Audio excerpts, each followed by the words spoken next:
کوہاٹ میں ایک دربار ہے، حضور والا کے شیخ اکمل نے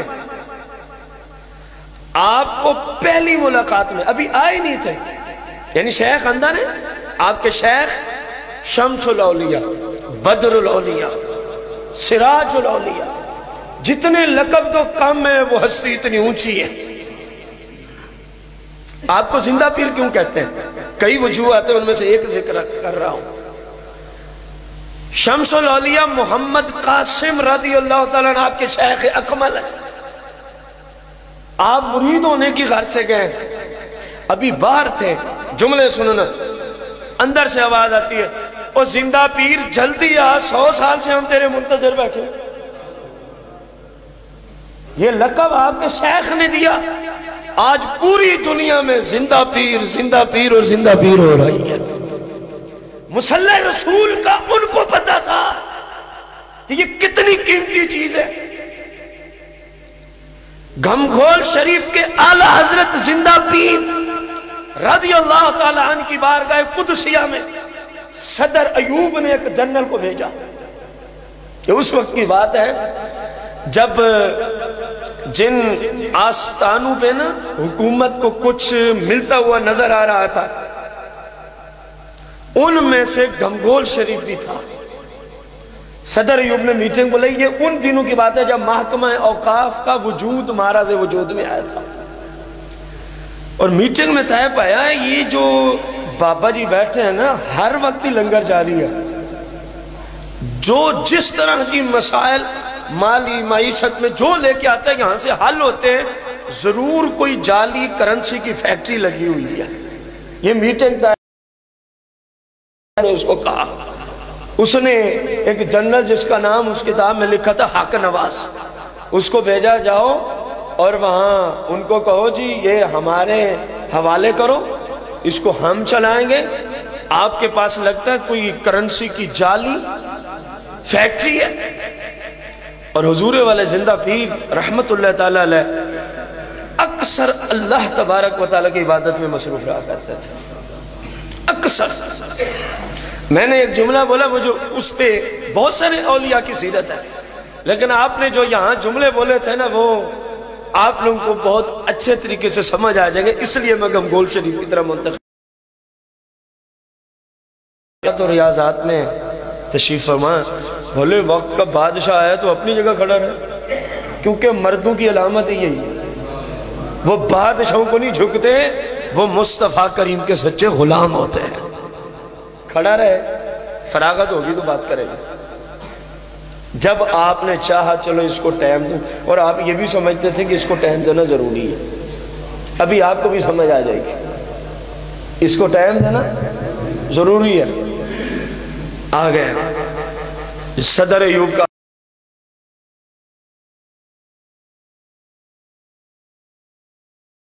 کیونکہ یہ لوگ دنیا دار جو دنیا کے کتے ہیں نا، ان کو ایک عام کتا ہوتا ہے بازاری، اتنی حیثیت بھی نہیں دیتے۔ کہا تو نے جو بات کرنی ہے بات کر۔ کہا جی ہماری میٹنگ میں طے پہ ہے کہ ہر وقت لنگر چلتا ہے، ہر بندے کی یہاں مالی معاملت بھی ہوتی ہے، فلاں فلاں فلاں فلاں مسائل ہے، یہ آپ کا آستانہ صدر ایوب کہہ رہے ہیں ہماری تحویل میں چلے گا، اس کو ہم چلائیں گے۔ آپ کے پاس کوئی کرنسی کی جعلی فیکٹری ہے؟ آپ نے کہا ایسی کوئی بات نہیں، ایسی، کیونکہ اللہ والوں کا کام اس چٹائیاں اور مسلوں پہ ہی ہوتا ہے۔ سمجھ آئی ہے؟ پڑھو نا بزرگان دین کی سیرت، آپ کو پتا چلے کہ انہوں نے کس طرح اپنے رب کو راضی کیا۔ آپ نے فرمایا جا کے اس صدر کو کہہ دے ہم اپنا آستانہ تمہاری تحویل میں نہیں دے سکتے، ہم اپنا آستانہ تمہاری تحویل میں، باقی رہا تمہارا یہ اعتراض کہ ہمارے پاس کرنسی کو کوئی جعلی فیکٹری ہے، کرنسی کی فیکٹری تو ہے لیکن تعبیر کرنے میں تم سے غلطی ہو گئی ہے۔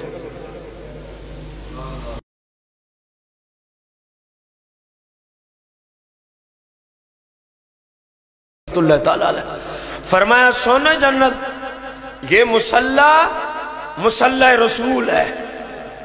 آپ سمجھ آئیے میں کیوں اس طرف گیا تھا۔ یہ مصلی مصلی رسول ہے، اور میں رسول پاک کا سچا خادم ہوں۔ میں نے اپنی ساری زندگی اسی ایک مقصد پہ لگا دی ہے کہ میں مصلی رسول کا محافظ ہوں، میں مصلی رسول کی حفاظت کروں گا، ساری دنیا ہٹ جائے مجھے کوئی پرواہ نہیں۔ میں نے وہی کیا ہے جس میں میرا رب راضی رہا، جو مصطفیٰ کی سیرت تھی۔ میں اس مصلی رسول کا میں نے اپنا سب کچھ تن من دھن مصلی رسول کی حفاظت پہ قربان کر دیا ہے۔ آئیے آپ کو سمجھ،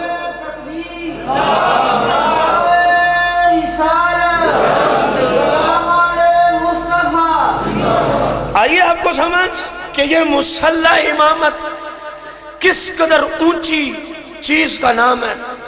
رب کا ایک بہت بڑا ولی، عاشق رسول، نائب رسول، اتم مظہر رسول، زندہ پیر گھمگول شریف کے کلمات سے،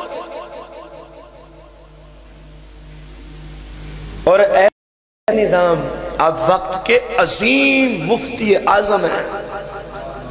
آپ کی سیرت کی کتابوں میں لکھا ہے مشکل سے مشکل فقہی مسئلہ جب آپ کی بارگاہ میں آتا، او زمانے والے جس مسئلے سے عاجز آ جاتے۔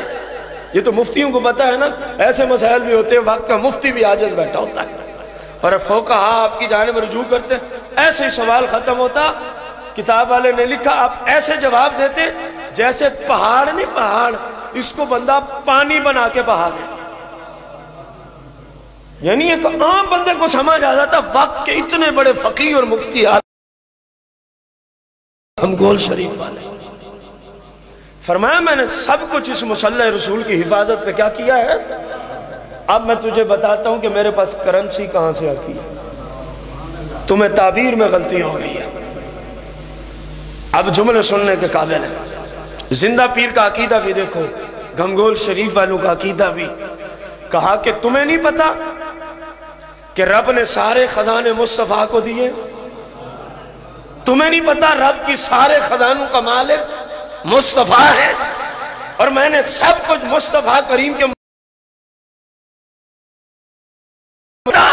جب کوئی ان کی بارگاہ میں اس حالت تک پہنچ جاتا ہے تو مصطفیٰ اپنے غلاموں کو فرماتے ہیں میرے پاس رب کے خزانے ہیں، اب تمہیں بھی اجازت ہے جتنا چاہو کھلے ہیں لے سکتے ہیں۔ فرما فقیر تو اس منصب پہ بیٹھا ہے، بس ایسے ہی گھمگول شریف کی ہستی نے ایسے ہی مصلی کا تھوڑا سا کونا اٹھایا یوں، فرمایا میں تجھے دکھا رہا ہوں میری کرنسی کی فیکٹری کہاں سے آتی ہے۔ تم نے سمجھا کہ کوہاٹ میں نے کرنسی کھول رکھی ہے کوئی فیکٹری، میری کرنسی کی فیکٹری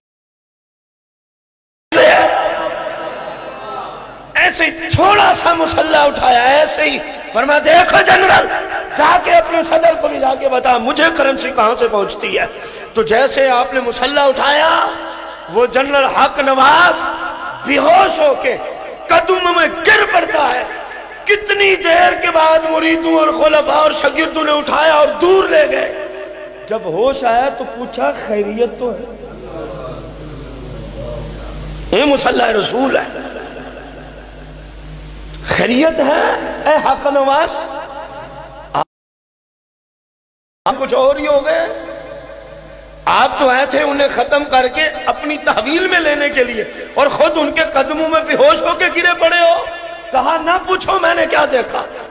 انہوں نے کہا اب تو بتانا پڑے گا، پہلے شاید نہ اب تو تجسس بڑھ گیا، نہ پوچھو میں نے۔ مصلی رسول سے بات چلی ہے، آج ہر نتھو خیرہ مصلی رسول پہ کھڑا ہے، آج جس کا کردار یہودیت اور عیسائیت پہ وہ بھی مصلی رسول کا وارث بنا بیٹھا ہے، آج جس کو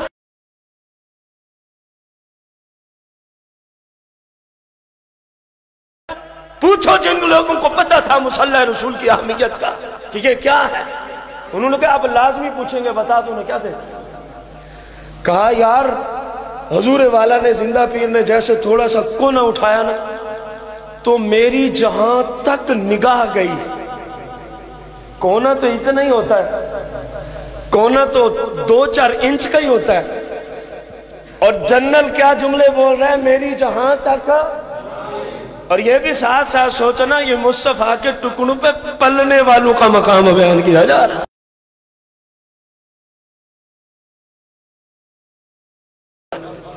کہا کہ میری جہاں تک نگاہ گئی، لوگوں نے کہا پھر کیا دیکھا؟ تجسس بڑھ گیا۔ کہا میں نے لمبی لمبی گاڑیاں دیکھی، لمبی لمبی گاڑیاں دیکھی۔ ان کے اوپر کیا تھا؟ کیا ان کے اوپر کرنسی ہی کرنسی تھی؟ لوگوں نے کہا بس، کہا نہیں، اس سے بڑی چیز دیکھی۔ ان گاڑیوں کے ارد گرد جہاں تک میری نگاہ پہنچتی تھی، میں نے جو دیکھا سونے اور چاندی کی نہریں بہ رہی تھی۔ تو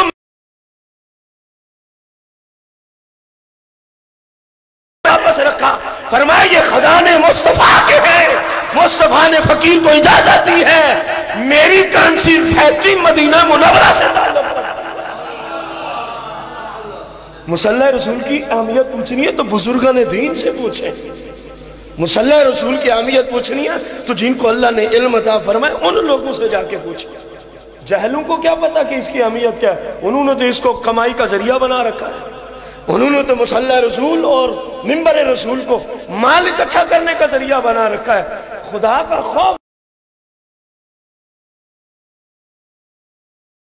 ہر بندے کو یہاں نہ کھڑا ہونے دیا کرو، جس کے اوپر اللہ کا خاص کرم ہو، جو کھڑے ہونے کے قابل ہے اسی کو آگے کرو، ہر بندے کے پیچھے نماز نہیں ہوتی۔ آئیے آپ کو سمجھ مصلی رسول کیا ہے۔ اس نے جا کے صدر ایوب کو بتایا نا تو اس کے 14 طبقی روشن ہو گیا۔ اس نے کہا تم تو کیا کہتے تھے، یہ تو بات ہی کچھ اور ہے، یہ تو بات ہی کچھ۔ جب ان اولیاء کی سیرت بندہ پڑھتا ہے نا تو یقین جانے بندہ اپنے آپ سے باہر ہو جاتا ہے کہ یار یہ کیا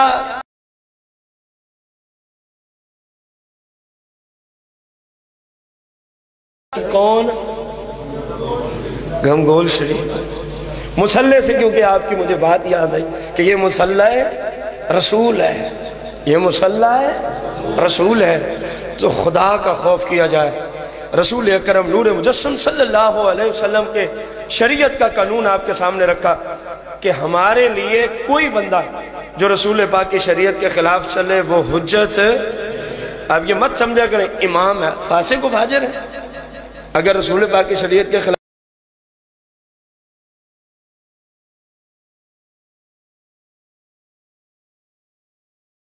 ہم اس کو کوئی حجت نہیں ہے، حجت صرف مصطفیٰ کریم کی شریعت ہے، وہ جہاں سے ملے اب بالتبع وہی حجت ہے۔ بات تو ساری مصطفیٰ کریم کی ہے، بات تو ساری، دیکھا نہیں ابھی زندہ پیر نے کیا کہا صدر ایوب کو پیغام دے، کہا جی بات تو ساری مصطفیٰ کی ہے، انہوں نے ہمیں اجازت دے رکھی، ہمیں جتنی ضرورت ہوتی ہے چلا رہے ہیں نظام، تمہیں کیا ہے؟ جن کے خزانے ہیں انہوں نے اجازت دے رکھی ہے، تم خام خامے درمیان میں خلل ڈالنے آ گئے ہو، تم خام خامے خلل